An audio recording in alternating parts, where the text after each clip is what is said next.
안녕하세요. 저는 서울에서 작은 식당을 운영하는 60대 여성입니다. 한 치 앞도 모르는 게 사람 인생이라지만 설마 제가 썰밤에 사연을 보내는 날이 올 줄은 꿈에도 몰랐네요. 하나뿐인 아들과 며느리에 대한 이야기인데요. 마지막에 기막힌 반전이 숨어 있으니 꼭 끝까지 들어주시길 바랍니다. 제겐 슬아의 아들 하나, 딸 둘이 있는데요. 요즘은 안 그런다지만 제가 결혼할 때만 해도 우리나라엔 남아선호 사상이 팽배했어요.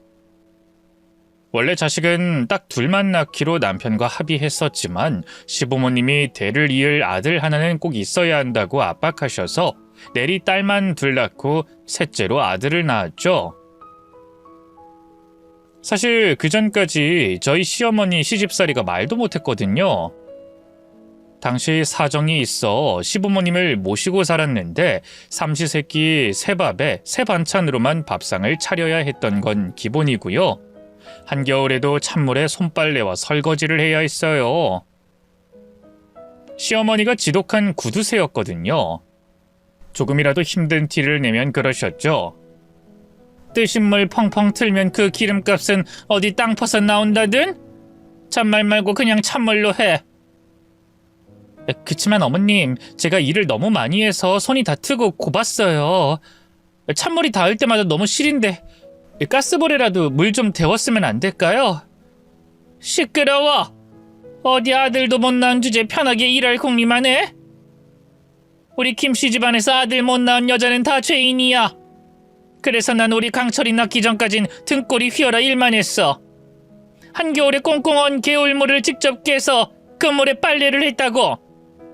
그러면서 피죽도 제대로 못 얻어먹고 살았다.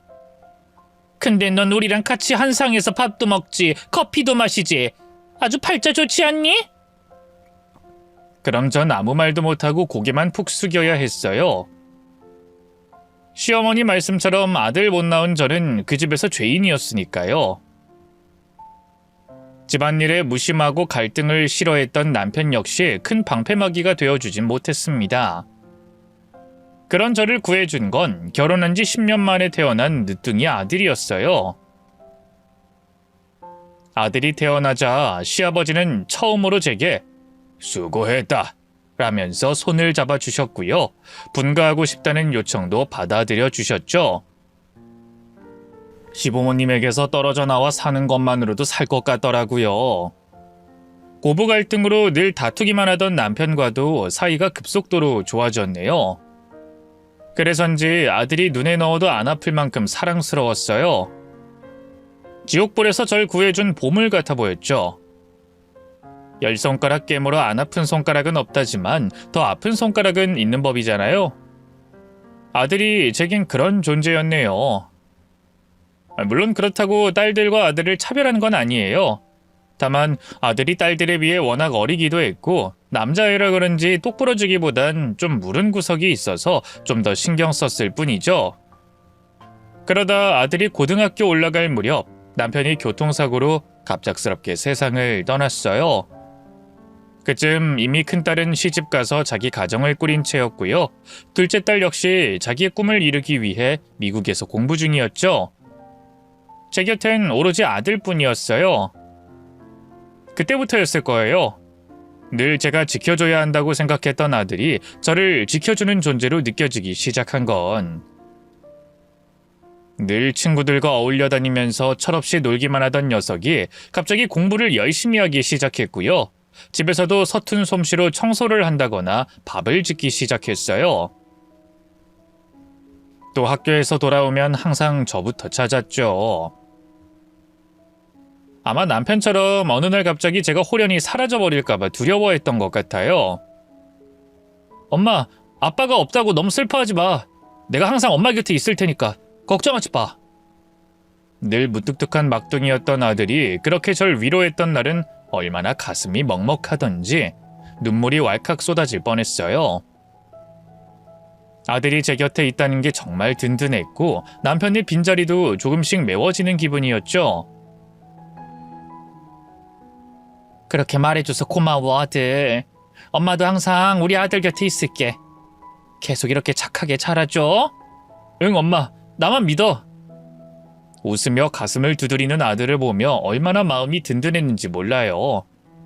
하지만 자식이 언제까지나 내 품 안에 있을 수만은 없는 법이잖아요. 대학을 졸업하고 사회인이 된 아들은 얼마 안가 결혼을 했어요. 같은 회사 다니던 아가씨였는데 솔직히 썩 마음에 드는 상대는 아니었어요. 아들보다 나이도 4살이나 많았고 무엇보다 부모 없는 고아였거든요. 물론 그런 외적인 조건으로만 사람을 평가하면 안 되지만 자식과 관련된 일이다 보니 아무래도 이런저런 걱정이 되더군요. 그래서 두 번째로 만난 자리에서 모든 걸 솔직하게 털어놨죠. 아가씨, 너무 기분 나빠하지 말고 들어요. 이 철중이 남편 먼저 떠나보내고 애지중지 키운 내 하나밖에 없는 아들이라 누구보다 좋은 여자 만나 행복했으면 하는 게 내 마음이에요.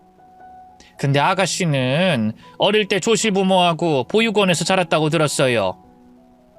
물론 보육원에서 자랐다고 해서 색안경을 끼고 보려는 건 아니지만 그래도 좋은 가정을 꾸릴 수 있을지 아들이랑 잘 지낼 수 있을지 저어되는 마음이 있는 건 사실이에요.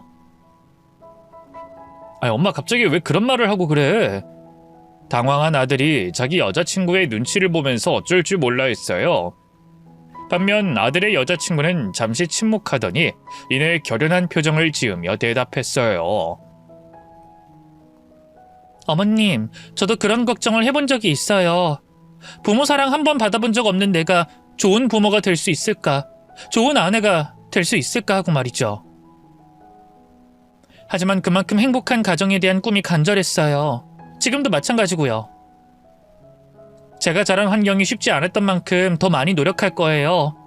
저는 철종 씨를 진심으로 사랑하고 있고 그 사랑으로 제 과거를 극복할 수 있다고 믿거든요. 그러니 어머님도 한 번만 절 믿어주셨으면 좋겠어요. 절대 실망시켜드리는 일 없을 거예요. 차분하게 자신의 의견을 전하는 아들의 여자친구를 보면서 마음이 움직였어요. 철중이 너도 그러니? 이 아가씨랑 결혼해서 잘 살 자신이 있어? 제 물음에 아들 또한 진지한 표정으로 고개를 끄덕였어요. 그럼 엄마, 당연하지. 나 성이랑 진짜 잘 살 자신 있어. 엄마한테도 앞으로 더욱더 잘할 거고. 그래. 그럼 나도 한번 믿어보마. 둘이 좋아서 결혼한다는데 내가 더 뭐라고 하겠니? 허락해주셔서 감사합니다, 어머님. 저 정말 잘할게요. 감격한 아들의 여자친구는 눈물까지 글썽였고요. 그로부터 약 8개월 뒤에 정식으로 제 며느리가 됐어요. 아들도 며느리도 모아둔 돈이 없어 따로 신혼집을 구하진 못하고요. 아들이 지내던 방에 가구만 싹 바꿔 신혼살림을 차렸죠.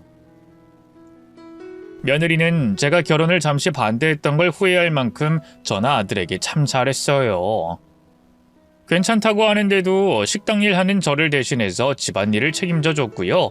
아들이 밖에서 돈 벌어오느라 고생한다며 먹는 음식이나 영양제도 신경 써서 챙겨줬죠. 주변에서 어쩜 이리 착한 며느리를 얻었냐며 입을 모아 칭찬할 정도였네요.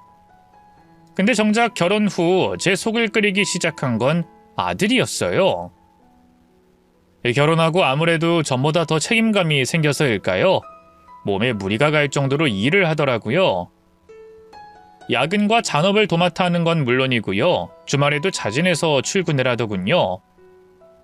그런 아들이 너무 걱정됐어요. 철중아, 일도 좋지만 좀 쉬엄쉬엄 해야지. 그러다 몸 상하면 어쩌려고 그래. 걱정 마. 컨디션 조절하면서 쉬엄쉬엄 하고 있으니까. 아들은 그렇게 말하면서도 피곤한 기색을 감추지 못했어요. 쉬엄쉬엄 하고 있긴. 요즘 집에 9시 넘어오는 건 기본인데. 결혼하고 네가 책임감이 생겨서 그런 건 알겠는데 이렇게 네 몸 버려가며 일하면 결국 며느리한테 좋을 게 없어. 나도 알지. 근데 요즘 일하는 게 재밌어.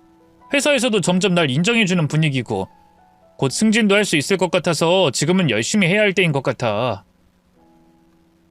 그 뒤로도 아들은 여전히 일에만 매진했어요. 심지어 언젠가부턴 귀가 시간이 너무 늦어져서요. 도대체 뭘 하고 다니는 건가 했는데 퇴근 후 대리운전 알바까지 따로 뛰고 있더군요. 이건 아니다 싶어서 한 번 더 일 좀 줄이라 얘기하니 아들은 오히려 화를 내더라고요. 엄마, 내 인생이지 엄마 인생이 아니잖아. 내가 뭐 남들처럼 술이니 도박이니 이런 걸 하고 다니는 것도 아니고 잘 먹고 잘 살고 싶어서 죽어라 일하고 있는데 왜 그걸 뭐라고 해? 내가 한두 살 먹은 애도 아니고 내 인생 내가 책임질 테니까 엄마 신경 쓰지 마. 아니 철중아, 엄마는 다 너 생각해서 그런 건데 어떻게 그런 식으로 말할 수가 있어? 엄마가 그동안 널 어떻게 키웠는데. 그렇게 나 나쁜 사람으로 몰아가지 마. 아버지 돌아가시고 나서 나 그 빈자리 메꾸려고 최선을 다했어. 늘 좋은 아들로 살려고 노력했다고. 근데 왜 가만두지 못해서 야단이야? 아이 철중아, 엄마는 그냥 네가 걱정돼서. 됐으니까 나한테 신경 꺼. 그날 이후 아들과 제 관계는 급속도로 냉각됐어요. 며느리는 그 가운데서 두 발을 동동거리며 어쩔 줄 몰라 했죠. 어머님이 이해하세요. 그이가 요즘 회사에서 많이 힘든가 봐요. 상사한테 밉보였는지 업무 분장에서도 불이익 받고요. 뭐 이래저래 스트레스를 많이 받는 모양이에요. 아이 그래도 그렇지 그 애가 어쩜 나한테 이럴 수가 있는지. 너도 알겠지만 우리 철중이가 이런 애가 아니었거든. 얼마나 착하고 효자였는데. 그럼요, 알죠. 예, 혹시 철중이가 너한테도 막 말하고 히스테리 부리는 건 아니니? 혹시나 해서 던진 말이었는데 며느리의 표정이 바로 어두워졌어요. 어머님한테도 그러는데 저한테는 오죽하겠어요. 그래도 어떡해요. 제가 참아야죠. 본인도 그러고 싶어서 그러는 게 아니라 일이 힘들어서 그런 건데. 예, 아니 그렇다고 그걸 그냥 이해하고 넘어가주면 안 돼. 그게 다 가슴에 한으로 남아서 결국엔 부부관계에 방해가 되더라. 그냥 서운하고 속상할 때마다 바로바로 얘기해서 풀어. 알겠지? 그래도 철중이가 너한테 함부로 하면 나한테 얘기하고. 저희 남편이 그렇게 좋은 남편이 아니었거든요. 시어머니와 한창 고부 갈등을 겪을 때도 나 몰라라 하며 무심하게 굴었었죠. 옛날 일이 생각나서 저 혼자 울컥하더라고요. 며느리한테만큼은 그런 고통을 물려주고 싶지 않아 참고 살지 말라고 몇 번이나 신신당부했네요. 며느리는 네네 하며 고개를 끄덕이긴 했지만 글쎄요. 그냥 아들에게 다 맞춰주기만 하는 것 같아서 걱정이 되더라고요. 그러던 어느 날이었어요. 평소처럼 식당에서 퇴근해 집에 돌아왔는데 웬일로 현관에 아들 신발이 있더군요. 요 근래 아들이 저보다 일찍 집에 온 건 정말 오랜만이었죠. 반가운 마음으로 집 안으로 들어갔는데요. 아들 내외가 쓰는 방이 시끌시끌하더군요. 왠지 모르게 다투는 것 같아 황급히 방문을 연 순간 제 눈앞에 너무나 충격적인 광경이 펼쳐졌어요. 글쎄, 아들이 며느리의 뺨을 있는 힘껏 때린 게 아니겠어요. 가뜩이나 마른 편이었던 며느리는 그대로 바닥으로 나가 떨어졌고요. 놀란 저는 황급히 다가가 며느리를 일으켰죠. 얘 괜찮니? 많이 다쳤어? 어머님, 전 괜찮아요. 다행히 뺨이 좀 부은 것 말고는 괜찮은 것 같더라고요. 아들은 제가 올 줄 몰랐는지 퍽 놀란 눈치였는데요. 그 모습이 너무나 낯설게 느껴지더군요. 철중아, 너 이게 대체 무슨 짓이야? 며느리가 뭘 잘못했다고 이렇게 뺨을 때려? 엄마가 뭘 한다고 그래? 엄만 됐으니까 빠져! 아니 이놈이 그래도 아직 정신을 못 차리고. 제 꾸짖음에도 씩씩거리기만 하던 아들은 그대로 집 밖을 나가버렸어요. 등 뒤에서 아무리 불러도 들은 채도 하지 않더군요. 그러자 등 뒤에서 며느리가 울음을 터뜨렸어요. 아니 얘, 이게 대체 무슨 일이니? 철중이가 대체 왜 저렇게 화가 난 거야? 모르겠어요 어머님. 전 그냥 그이한테 일 좀 적당히 하려고 걱정돼서 얘기했는데 막 화내면서 자기가 알아서 할 테니 신경 끄라고 하는 거예요. 그래서 말을 왜 그렇게 하냐고 했더니 갑자기. 아니 이 녀석이 진짜. 더는 안 되겠다. 돌아오면 내가 한마디 해야겠어. 그냥 두세요 어머님. 저희 둘 사이의 문제인데 저희 둘이 알아서 해결해야죠. 아무리 그래도 자기 부인한테 손을 대는 건 선 넘은 거지. 돌아가신 너희 시아버지도 날 손찌검 한 적은 한 번도 없었는데. 정말 미안하다. 괜찮아요. 어머님이 사과하실 일은 아니잖아요. 그이도 너무 흥분해서 순간적으로 그런 거지 진짜로 맘먹고 손을 올린 건 아닐 거예요.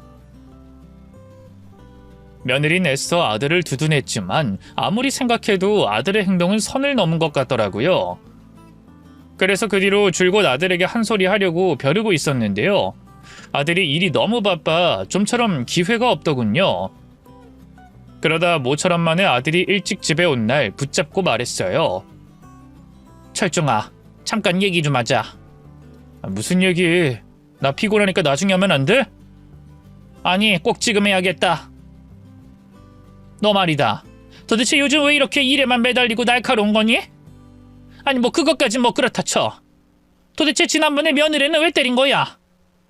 엄마한테 꼭 말해야 할 이유는 없잖아. 우리 부부 일인데 우리가 알아서 할게. 엄마 신경 쓰지 마.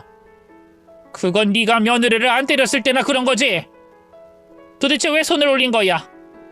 며느리 말로는 일 좀 쉬엄쉬엄 하라고 얘기했더니 네가 갑자기 화를 내면서 때렸다는데 사실이야?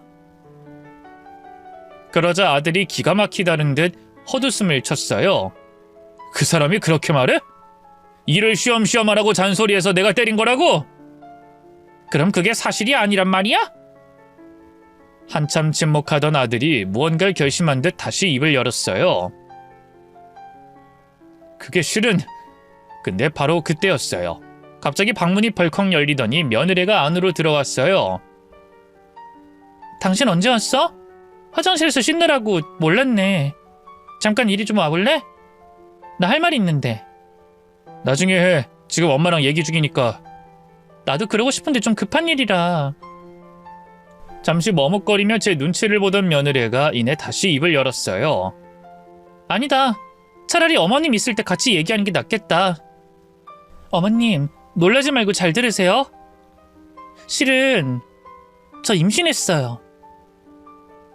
며느리의 갑작스러운 고백에 놀란 아들의 표정이 순간적으로 멍해졌어요. 그런 아들을 대신해 제가 물었죠. 그게 정말이야? 애가 들어섰다고? 네, 병원 가서 오늘 검사 받았어요. 이제 6주 됐대요. 세상에, 정말 잘됐다, 잘됐어. 결혼한 지 2년이 넘도록 소식이 없어서 조금씩 애가 타던 찰나였거든요. 그런데 이렇게 떡하니 임신이 됐다고 하니 너무 기뻤죠. 아들 역시 처음엔 얼떨떨해하다가 이내 나지막한 목소리로 입을 열었어요. 잘 됐네. 앞으로는 몸 조심해 여보. 뭐 먹고 싶은 거 있으면 말하고. 그 목소리가 너무나 부드러워서 직감적으로 알 수 있었어요. 아들이 며느리에게 어느 정도 마음이 풀렸다는 걸 말이죠. 며느리도 그걸 느꼈는지 부드러운 미소를 지어 보이더군요. 며느리의 임신 소식에 놀라 결국 그날의 대화는 흐지부지 됐는데요. 나중에 기억이 나 다시 아들에게 물어봤어요. 그때 무슨 말을 하려고 했던 거냐고요. 하지만 아들은 그저 고개를 가로젓더군요. 뭐 더 할 말할 것도 없어. 그 사람이 일 좀 적당히 하라고 계속 잔소리에 대해서 내가 화를 못 참고 손이 나간 거야. 100번 잘못했지 뭐. 앞으로는 절대 그런 일 없을 테니까 걱정하지 마, 엄마. 실제로 그 뒤로 아들과 며느리의 사이는 급속도로 좋아졌어요. 아들은 며느리가 먹고 싶어하는 음식이 생기면 아무리 늦은 시간이라도 다 사다 줬고요. 거의 며느리의 손과 발이 되어 지극정성으로 보살폈죠. 그 덕분일까요? 이듬해 가을, 저는 아들과 며느리를 반씩 닮은 떡두꺼비 같은 손자를 만날 수 있었습니다.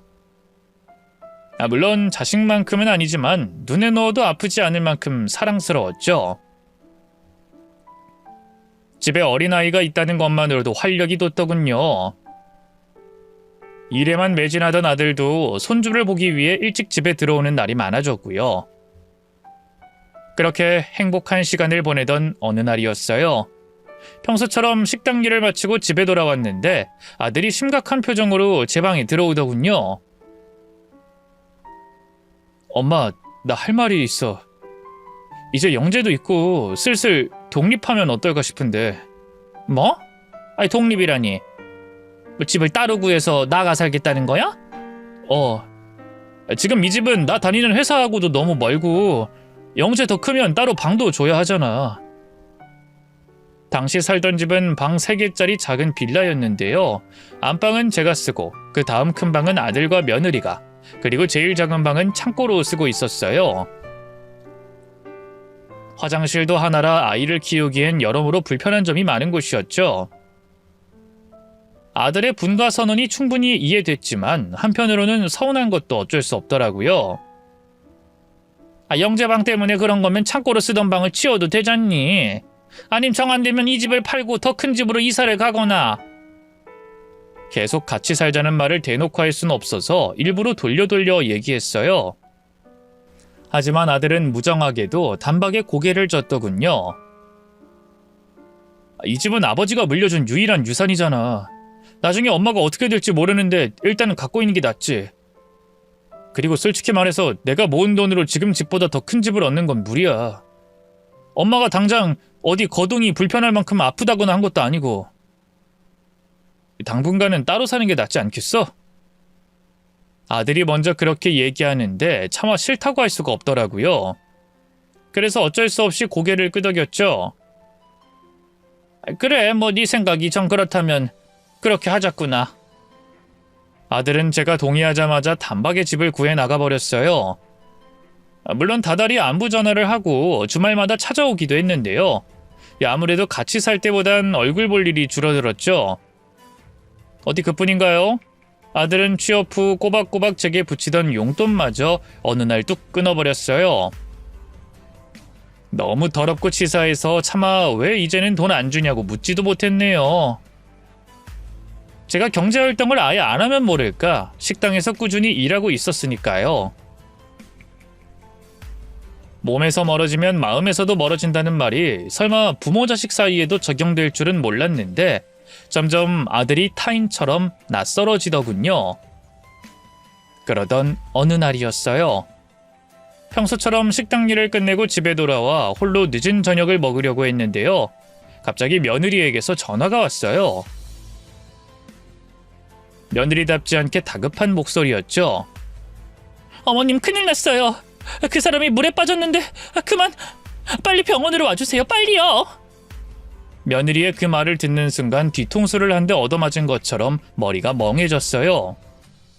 간신히 정신을 차리고 허둥지둥 며느리가 얘기한 병원으로 달려갔죠.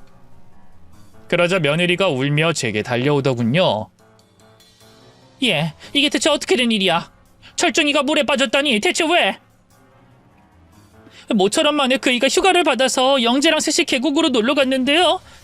영재가 놀다가 그만 발을 헛디뎌 물에 빠지는 바람에 그걸 구하려다 계곡 물살이 너무 세서 결국 그이는 못 나왔어요. 그래서 철중이는 어떻게 됐는데? 119가 출동해서 구해내긴 했는데요. 그땐 이미... 며느리는 차마 뒷말을 잇지 못하고 그 자리에 주저앉아 엉엉 울기 시작했어요. 안치실에 누워있는 아들의 얼굴을 보면서도 도무지 현실감이 들지 않더군요. 무슨 정신으로 장례를 치렀는지도 모르겠어요. 아들의 영정사진 앞에서도 모든 게 마냥 꿈 같았죠. 며느리 역시 제정신이 아닌 건 마찬가지였네요. 여보, 어떻게 당신이 날 먼저 두고 떠날 수가 있어? 이렇게 가버리면 나랑 우리 영재는 어떡하라고? 차라리 나도 데려가라고. 가슴을 치며 오열하던 며느리는 급기야 혼절까지 했어요. 정신을 차린 뒤에도 밥 한 술 못 두고 울기만 했죠. 이러다 줄초상을 치르게 되는 건 아닌지 겁이 덜컥 나더군요. 야가, 뭐라도 좀 먹어야지. 이러다 너도 큰일 나겠다. 여긴 내가 지키고 있을 테니 가서 뭐라도 좀 먹고 오렴. 아니 어머님, 남편 잃은 년이 어떻게 음식을 목구멍으로 넘기겠어요? 전 그냥 이대로 그 사람 곁으로 가고 싶어요. 저 말리지 마세요. 그렇게 약한 소리라면 어떡하니? 그럼 영재는 어떡하고? 이런 때일수록 네가 더 정신을 차려야지. 응? 나도 네 마음 모르는 건 아니야. 나도 남편 먼저 떠나보내고 한동안 제정신이 아니었지. 살아도 산 게 아니었어. 근데 이젠 철중이까지. 그치만 이런 때일수록 영재 생각하면서 더 마음을 단단히 먹어야 한다. 저는 안쓰러운 마음에 며느리의 손을 꼭 잡고 재차 애원했어요. 이러다 너까지 쓰러지면 난 그 꼴 못 본다. 하늘에 있는 철중이 마음은 또 어떻겠어? 그러니 제발 뭐라도 좀 먹고 눈도 좀 붙이렴. 내가 이렇게 부탁하마. 알겠어요, 어머님. 걱정 끼쳐드려서 죄송해요. 그럼 저 나가서 뭐라도 좀 먹고 올게요. 그래, 여긴 걱정 말고 다녀오렴.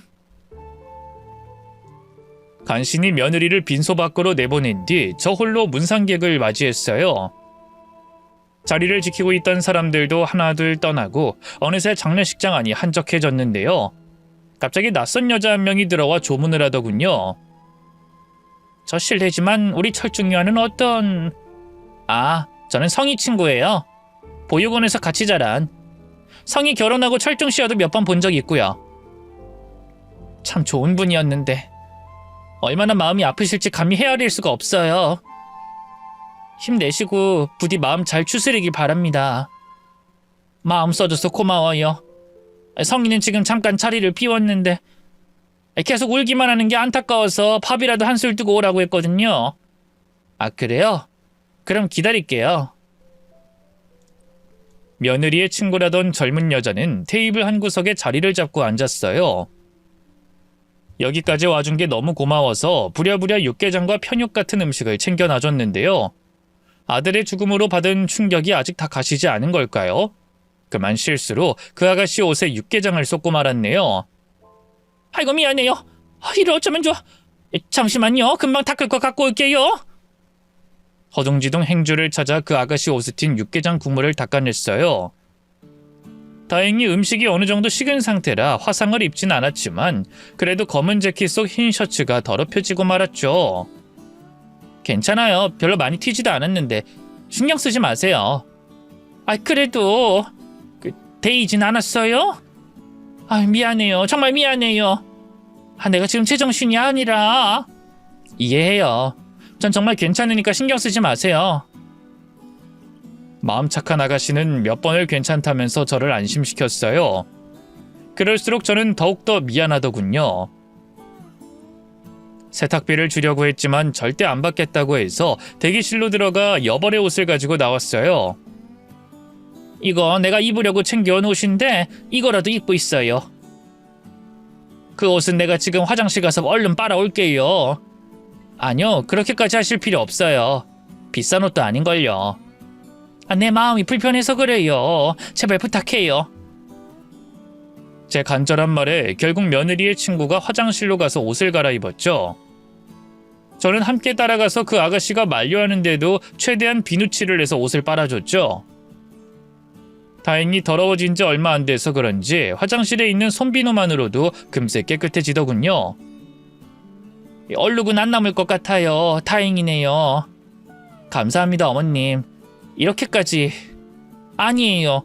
내가 실수한 걸요. 그렇게 그 아가씨와 같이 화장실 문 밖으로 나서려던 순간이었어요.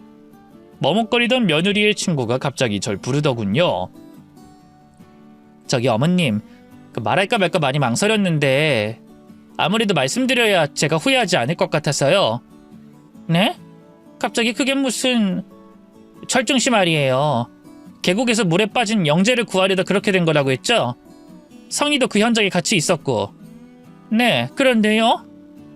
그게 어쨌든 사고였으니까 좀 더 자세히 알아보시는 게 어때요? 당시 상황이 어땠는지, 혹시 목격자는 없는지. 목격자요? 살인사건도 아닌데 목격자를 찾아보라니 너무 이상하더군요. 하지만 애써 내색하지 않고 말했어요. 그건 이미 며느리가 다 설명해 줬는걸요. 경찰에도 얘기했고요. 그치만 성희 말만으로는... 며느리 친구가 뭔가 말을 더 이으려던 순간이었어요. 갑자기 화장실 문이 덜컥 열리더니 누군가 안으로 들어왔어요. 전화를 안 받길래 친구가 왔다고 문자를 보내놨는데 그 연락을 받고 온 것 같더군요. 어머님, 여기 계셨네요? 민주, 넌 언제 왔어? 왔으면 나한테 먼저 연락을 했어야지. 왠지 모르게 며느린 몹시 당황한 눈치였어요. 허둥지둥 그 친구 옆구리에 팔짱을 끼고 밖으로 나가려고 하더군요. 그런데 놀랍게도 그 친구가 며느리의 팔을 팍 부리치는 게 아니겠어요. 잠깐만, 나 지금 이불한테 드릴 말씀이 좀 있거든. 네가 우리 어머님이랑 무슨 할 말이 있다고 그래. 안 그래도 자식 먼저 보내고 힘든 분이야. 쓸데없는 말로 괴롭히지 마. 너 진짜 뻔뻔하다, 장성희. 철중씨 그렇게 만든 사람 너랑 민혁 오빠인 거 모를 줄 알아? 내가 민혁 오빠한테 다 들었어. 며느리 친구의 갑작스러운 폭로에 심장이 쿵쾅거리기 시작했어요. 그게 무슨 말이에요? 며느리가 우리 아들을 뭐 어떻게 해요? 민혁 오빠란 사람은 또 누구고요? 그 오빠도 저랑 성희랑 같은 보육원 출신인데요. 성희랑 아주 옛날부터 그렇고 그런 사이였어요. 그래도 성희가 다른 사람, 그러니까 철중씨랑 결혼한다고 하길래 그 오빠랑 완전히 정리하고 새 출발한 건 줄 알았는데 그게 아니었더라고요. 철중씨가 죽기 며칠 전에 저한테 연락해서 성희랑 민혁 오빠가 무슨 사이인지 물었거든요. 아무래도 성희가 그 오빠하고 계속 만나고 있는 것 같다고. 무슨 말도 안 되는 소리라는 거야? 며느리 친구의 충격적인 고백이 이어지고 있던 바로 그때 며느리가 갑자기 자기 친구를 저만치 떠밀어 버렸어요. 그리고 재빨리 저를 향해 외치더군요. 어머님, 설마 저 말고 이 친구 말을 믿는 건 아니죠? 제가 민혁 오빠랑 옛날에 사귀었던 건 맞는데요. 철중씨 만나기 훨씬 전에 정리했었어요. 결혼한 뒤로는 한 번도 만난 적 없고요. 2년 지금 질투하는 거예요. 얘 민혁 오빠 혼자 짝사랑했었는데 그 오빠가 거들떠도 안 보니까 옛날부터 저를 엄청 괴롭혔거든요. 철중씨한테도 자꾸 말도 안 되는 소리를 짓거려서 곤란하게 하고 제가 여러모로 많이 힘들었어요. 그러자 저만치 떠밀려놨던 며느리의 친구가 벌떡 일어나 외쳤어요. 너 진짜 뻔뻔하다. 죄 없는 사람 하나 죽여놓고 어떻게 그런 말을 해? 어머님, 전혀 저거 다 거짓말이에요. 속지 마세요. 제가 민혁 오빠 구슬려서 다 들었어요. 둘이 다시 눈 맞아가지고는 철중씨 보험금 노리고 일부러 죽인 거라고요. 야, 너야말로 거짓말하지 마, 이년아. 증거 있어? 내가 우리 남편을 내 손으로 왜 죽여? 너 미쳤니? 흥분한 며느리는 다시 그 친구에게 달려들어 멱살을 잡았어요. 그것도 모자라 뺨을 때리고 머리채를 잡고 아주 난리도 아니었죠. 그 친구도 그냥 당하고 있지만은 않더군요. 도대체 상황이 어떻게 흘러가는 건지, 누구 말을 믿어야 하는 건지 갈피를 잡을 수 없었네요. 그 순간 며느리가 늘 손에 달고 다니던 핸드폰이 생각났어요. 정말 며느리 친구의 폭로가 사실이라면 핸드폰에 모든 증거가 남아있을 거라고 생각했죠. 그래서 며느리가 그 친구와 몸싸움하는 틈에 뒤에서 몰래 다가가 얼른 주머니 속 핸드폰을 빼냈네요. 어머님 지금 뭐 하시는 거예요? 그 핸드폰 이리 주세요. 당황한 며느리가 방향을 바꿔 제게 달려들려고 했어요. 놀란 저는 그대로 변기 칸으로 달려가 문을 걸어 잠갔죠. 어머님 이 문 여세요. 어머님 저 못 믿으시는 거예요? 저 장성이에요. 하나뿐인 어머님 며느리이자 영재 엄마라고요. 네가 떳떳하다면 나한테 핸드폰 하나 못 보여줄 이유가 없지 않겠니? 네 친구한테 그런 말을 들었는데 어떻게 의심을 안 하겠어? 만약 사실이 아니라면 내 너한테 무릎 꿇고 100번이라도 사죄하마. 하지만 사과할 일은 벌어지지 않았어요. 며느리의 핸드폰에 있는 문자 내역을 보자마자 모든 진실이 만천하에 드러났거든요. 민혁 오빠라고 저장된 사람과 거의 매일같이 문자를 주고받았는데요. 그 안엔 은밀한 사랑의 미로부터 끔찍한 범죄 계획을 나눈 정황까지 모든 게 다 들어있었죠. 과연 며느리는 의도적으로 저희 아들을 계곡으로 데려간 거였고 손주를 일부러 물에 빠뜨려 아들이 목숨을 잃도록 유인한 거였어요. 어디 그뿐인가요? 일부러 119에도 늦게 신고했더군요. 모든 진실을 알고 나니 손이 덜덜 떨렸지만 머릿속은 놀랄 만큼 차분해졌어요. 저는 바로 그 모든 문자 내역을 제 핸드폰 사진으로 찍어 증거를 남겼고요. 바로 112를 불러 경찰에 신고했죠. 그런데 바로 그때였어요. 갑자기 문 밖에서 며느리의 친구가 장상희, 너 지금 어딜 도망가? 당장 거기 안 서? 하고 소리치더군요. 아무래도 이미 감추기엔 들켰다고 생각한 며느리가 도주를 결심한 것 같더라고요. 당황한 저는 그대로 화장실 문을 열고 밖으로 나왔는데요. 과연 저만치에서 상복을 입은 채 도망가는 며느리가 보이더군요.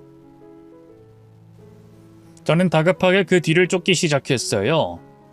예순이 다 되어가는 제가 며느리를 잡는다는 건 불가능한 일처럼 보였는데요. 아들을 잃은 어미에겐 초인적인 힘이 발휘되는 모양이죠. 저는 번개처럼 달려가 덥석 며느리의 어깨를 붙잡을 수 있었네요. 그리고 놀란 며느리가 제 쪽으로 고개를 돌리자마자 바로 뺨을 연달아 때렸죠. 물론 그걸로도 성이 안 차 머리채를 잡고 흔들고요. 온 힘을 다해 복부를 걷어차며 있는 힘껏 분풀이를 했어요. 너 이년, 네가 어떻게 이럴 수가 있어? 어떻게 우리 아들한테 바람을 필 정도로 우리 아들이 싫었으면 그냥 이혼하면 되지. 우리 아들이 무슨 죄가 있다고 죽이게? 그깟 보험금이 대체 뭐라고? 아, 그렇게 누가 날 속이래? 애초에 날 먼저 속인 건 당신 아들이야. 돈이 졸라 많은 척해서 못 이기는 척하고 결혼해줬더니만 쥐뿔도 없었다고. 그런 주제 나한테 빚이 있는 걸 알고는 왜 숨겼냐고 얼마나 난리를 치는지. 생활비 아껴라, 화장품이나 옷 같은 거 사지 마라, 얼마나 구두쇠처럼 날 숨막히게 했는 줄 알아? 내가 오죽하면 전남친이랑 다시 재회했겠냐고. 그런 주제 그쪽한텐 생활비랍시고 다달이 돈을 얼마나 갖다 바치던지 아주 효자납셨어. 어? 뭐? 인연이 그걸 말이라고 해? 우리 아들이 왜 그렇게 허구한 날 일만 하나 했더니만 다 인연이 숨겼던 빚 때문이었구나. 너 인연 어디 오늘 너 죽고 나 죽어보자. 살아생전에 아들이 그렇게 뼈 빠지게 일했던 건 며느리가 숨기고 온 빚 때문이었어요. 나중에 알게 된 사실이지만 사채빚이라 달에 붙은 이자만 몇백만 원이었고요. 아들이 그 이자를 조금만 늦게 갚아도 업자들이 회사까지 찾아와 난리를 쳤다고 하더군요. 아들은 그 빚을 어떻게든 갚으려고 그렇게 하루도 쉬지 않고 일만 한 거였어요. 제가 걱정할까봐 차마 말도 못하고 말이죠. 또 갑자기 분가를 얘기했던 것도 그 사채업자들 때문이었어요. 업자놈들이 집까지 찾아오겠다고 겁박을 해대니 저까지 해코지를 당할까봐 겁이 났던 거죠. 아들은 절 지키기 위해서 저를 밀어냈던 거예요. 그런 것도 모르고 죄 없는 아들만 달달 볶았다니 정말 미칠 것 같더라고요. 아들이 갑자기 용돈을 끊겠다고 했을 땐 집을 나간다고 했을 때 왜 붙잡고 자세히 물어보지 않았는지. 늘 착한 아들로만 살게 강요한 것 같아 억장이 무너졌죠. 분한 마음에 얼마나 며느리를 때렸을까요? 도저히 저한텐 상대가 안 된다는 걸 알았는지 갑자기 며느리가 무릎을 꿇고 싹싹 빌기 시작하더군요. 어머님, 제가 잘못했어요. 정말로 그 사람을 해치고 싶어서 그런 게 아니었어요.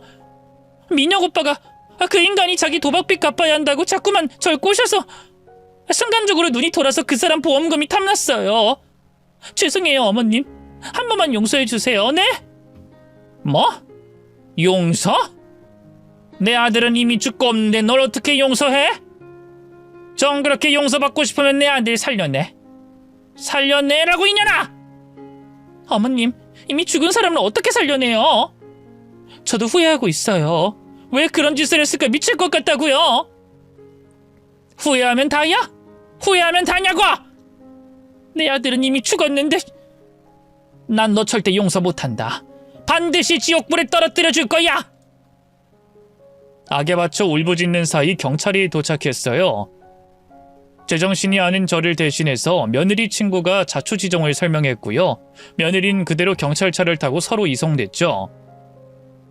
어지간히도 제가 무서웠는지 며느린 자진해서 경찰들에게 자기를 잡아가 달라고 손을 내밀더군요. 경찰 아저씨, 제가 다 잘못했어요. 그러니 제발 저 좀 잡아가세요. 저 미친 여자한테서 저 좀 시켜달라고요. 저 살겠다고 그러는 꼴이 얼마나 화가 나던지. 맘 같아선 정말 저희 아들 뒤를 따르게 하고픈 심정이었네요. 하지만 법의 테두리 안에 살아가는 인간으로서 차마 그럴 수는 없었어요. 간신히 진정하고 나니 경찰이 참고인 자격으로 같이 가달라고 하더군요. 경찰과 제법 긴 얘기를 나누고 자리에서 일어설 쯤 며느리의 상간남도 잡혀 들어왔더라고요. 노랗게 염색한 머리와 온몸에 뒤덮인 문신이 딱 봐도 양아치인 것 같더군요. 이런 놈 때문에 죄 없는 우리 아들이 죽었다고 생각하자 피가 거꾸로 솟는 기분이었어요. 그래서 경찰이 만류하는데도 불구하고 그놈한테 달려들었네요. 너구나 이 개자식아! 네가 며느리랑 붙어먹고 죄 없는 우리 아들까지 죽였어! 아, 이 아줌마가 무슨 큰일 날 소리를. 아줌마 아들 죽인 건 장성이 그년이에요. 난 그냥 빚 때문에 힘들다고 얘기한 건데 그년이 먼저 나서서 그런 짓을 저지른 거라고요. 난 아무 상관없어요. 거짓말하지 마. 내가 이미 네 놈이랑 며느리가 나눈 문자를 다 봤으니까. 계곡까지 데리고 가서 손주놈을 이용하라는 등 구체적인 범죄 계획을 네가 다 짰잖아. 아이, 그건 그냥 재미삼아 이야기해본 거지 진짜로 그럴 줄 누가 알았겠어요? 기가 막히게도 상간남은 반성의 기색조차 보이지 않았어요. 그 순간 저는 더 이상 참을 수 없었어요. 경찰이 절 막아서기 전에 상간남에게 달려들어 그의 멱살을 붙잡고 흔들었습니다. 재미삼아? 우리 아들을 죽인 걸 그딴 식으로 말해? 너 같은 인간이 감히! 제 목소린 덜덜 떨렸고 손은 맹렬한 분노로 굳어졌어요. 며느리의 상간남이 그런 저를 뿌리치려 했지만 전 악에 바친 힘으로 상간남의 얼굴을 향해 주먹을 날렸습니다. 상간남은 남자 주제 피죽도 못 얻어먹고 자랐는지 그대로 자빠져 코피를 쏟아내더군요. 피나잖아. 아줌마, 이 아줌마가 미쳤나? 왜 주먹을 쓰고 그래? 고작 그까지 코피 좀 흘린 거 가지고 난리를 쳐? 죄 없는 내 아들은 차가운 물속에서 고통스럽게 죽어갔어. 네가 대체 무슨 권리로 내 아들을 죽음으로 몰아넣어? 분노한 제가 또 한 번 주먹을 쥐고 휘두르려 하자 그제야 경찰들이 절 말리기 시작했어요. 아이, 어머님 이러시면 안 됩니다. 심정은 이해하지만 진정하세요. 네? 이건 나요. 놓으라고! 그러자 그 꼴을 보고 있던 상간남이 다시 얼굴을 찡그리며 외쳤어요. 아줌마, 이딴 식으로 나오면 당신도 나랑 같은 신세 되는 거야. 내가 폭행죄로 당신 고소할 거라고. 하, 고소? 그래, 어디 한번 해봐. 과연 법이 누구 편에 설지 한번 지켜보자고. 내가 이대로 가만히 당하고만 있을 것 같아? 너 절대 용서 안 할 거야. 넌 절대로 감옥에서도 평안하지 못할 거라고. 경찰서를 나온 저는 바로 변호사부터 찾았어요. 변호사는 죄질이 죄질인 만큼 며느리도 상간남도 엄벌에 처할 수 있을 거라고 자신하더군요. 솔직히 제가 돈이 많은 것도 아니고 원래 변호사 선생님이 받아야 할 보수에 반도 못 드렸는데 제 아픔에 10분 공감해주면서 헐값에 절 도와주셨네요. 따뜻한 도움의 손길은 거기서 끝이 아니었어요. 장례식장에서 모든 진실을 알려준 그 며느리 친구 있죠? 그 친구가 알고 보니 방송국에서 일하는 작가였더라고요. 제 사연을 방송에 보도해 여론을 모아줬고요. 그 여론으로 재판에서 한층 더 유리해질 수 있었죠. 그렇게 지리한 법적 다툼 끝에 며느리와 상간남은 꽤나 높은 형량을 선고받았고요. 지금 제가 이 글을 쓰고 있는 순간까지도 교도소에서 썩고 있답니다. 아, 그리고 경찰 조사 단계에서 밝혀진 또 하나의 충격적인 진실이 있었는데요. 그건 바로 손주가 저희 아들의 친자가 아니라는 거였어요. 혹시 짐작하신 분이 계실지도 모르겠지만 며느리와 그 상간남 사이에서 외도로 태어난 아이더군요. 그 사실은 아들의 죽음만큼이나 제게 고통으로 다가왔어요. 아들의 억울한 죽음도 견디기 힘든데 이제는 손주마저도 그 짐승만도 못한 연놈들의 자식이라니. 믿고 사랑했던 며느리에게 완전히 배신당한 기분이었습니다. 그동안 아들이 힘들어하면서도 가족을 위해 모든 걸 바쳤던 이유가 결국 며느리의 거짓된 사랑과 그 상간남의 음모였다는 걸 깨닫는 순간 분노와 슬픔이 뒤섞여 더 이상 눈물조차 나오지 않았어요. 무엇보다 아이는 아무런 죄가 없다는 걸 알기에 복잡한 감정이 밀려왔습니다. 어떻게 해야 할지, 그 아이를 계속 가족으로 받아들일 수 있을지 도무지 감이 오지 않았죠. 머릿속이 복잡하고 마음이 무거워 한동안 그 자리를 떠나지 못하고 있던 저에게 변호사가 먼저 조심스럽게 물었네요. 아이의 양육권에 대해서는 어떻게 하실 생각이신가요? 그 질문에 제대로 대답할 수 없었습니다. 저도 어찌할 바를 몰랐거든요. 그동안 키운 정이 있어서 제가 책임질까 고민도 했는데 얼굴을 볼 때마다 맏며느리가 생각나서 도무지 견딜 수가 없더군요. 죽은 아들이 얼마나 한스러울까 싶기도 하고요. 저도 사람인데 그 어린 것한테 혹시라도 화풀이를 하게 되지 않을까. 그래서 더 큰 상처를 주게 되지 않을까 많이 무서웠어요. 맏며느리가 변변한 친정도 없는 고아라서 아이는 결국 보육원으로 가게 됐습니다. 그래도 변호사 말로는 맏며느리가 죗값을 다 치르고 나오면 다시 같이 살 수 있을 거라고 하더군요. 맏며느리가 아이에게 과연 좋은 엄마가 되어줄 수 있을지 미지수지만 그래도 서로 하나밖에 없는 핏줄이니까요. 이젠 더는 원망도 뭣도 없고 무엇보다 그 어린 것을 위해서라도 맏며느리가 교도소에서 정신을 차렸으면 하는 마음뿐입니다. 저를 도와줬던 며느리의 친구와는 지금도 종종 연락하고 있어요. 사실 그 아가씨도 진실을 알고 정말 무서웠다고 하더군요.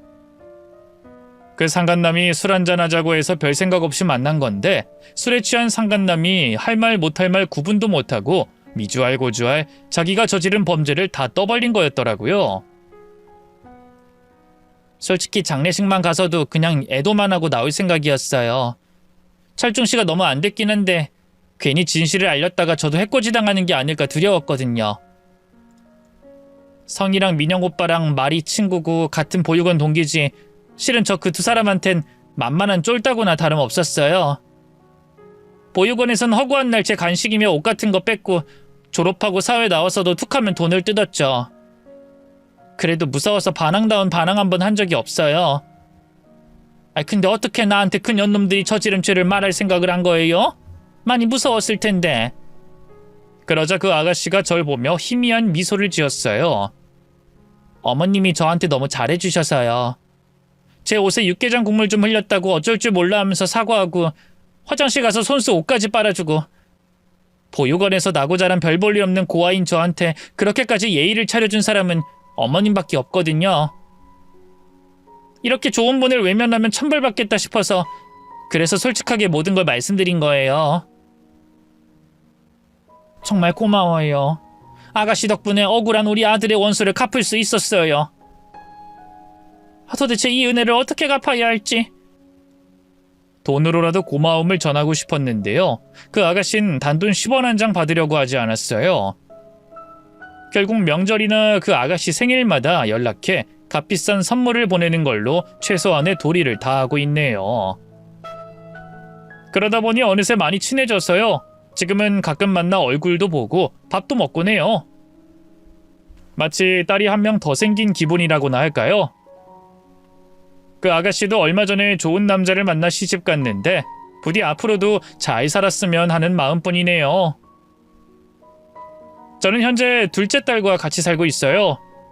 둘째 딸이 몇 년 전 다시 한국으로 들어왔거든요. 평생 결혼할 생각 없다고 저랑 둘이서 죽을 때까지 살고 싶다는데 또 모르죠. 어느 날 갑자기 좋은 남자를 만나 시집 갈지요. 사실 저도 딸의 미래를 위해선 그 편이 낫지 않을까 싶긴 한데 어쨌든 지금으로선 딸과 같이 사는 게 얼마나 다행인지 모릅니다. 아직까지 아들을 잃은 슬픔에서 완전히 헤어나오지 못했거든요. 끝까지 들어주셔서 감사하고요. 요즘 경기가 많이 어렵지만 모두들 힘내시길 바랍니다.